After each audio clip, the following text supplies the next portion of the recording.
Ok, ci siamo. Allora, dalla voce di Elisabetta Volpato, il nome della Contrada e della damigella vincitrice di questa serata, che diventerà damigella della 32esima edizione del Palio del Vecchio Mercato.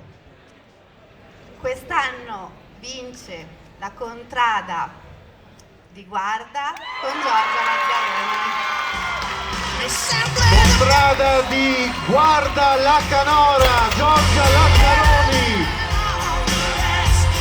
è stata eletta damigella della 32esima edizione del Palio del Vecchio Mercato. A lei il bacio da parte sia del presidente dell'ente Palio Nicola Palumbo, che gli ha consegnato il premio, nonché del primo cittadino della città di Montebelluna, Alberto Bordine, che invece ha consegnato il bellissimo omaggio floreale. L'emozione di questa sera! Fortissima, bellissima, è una vita che sono nel Palio, ma mai avrei pensato di provare un'emozione così grande. E cosa vuoi dire alla tua Contrada tutta Guarda? Forza Guarda!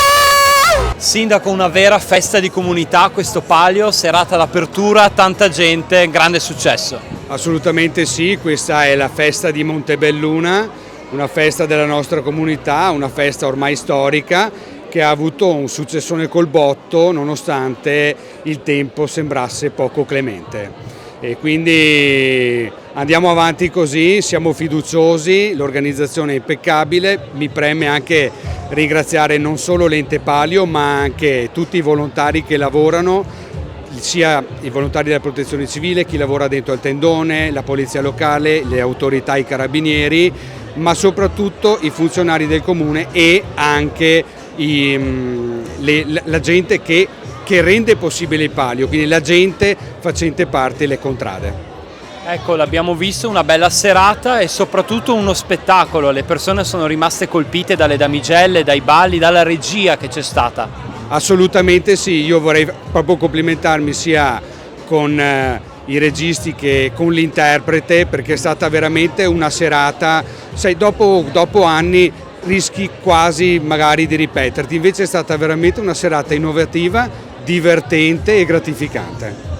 Presidente, finalmente è partito il 32esimo Palio del Vecchio Mercato di Montebelluna, grandi emozioni, un successo di pubblico incredibile. Per essere mercoledì siamo stati graziati che al tempo che fino a un certo punto poteva darci un po' di preoccupazione, tanta gente, tanta soddisfazione e speriamo che vada così anche nelle prossime serate.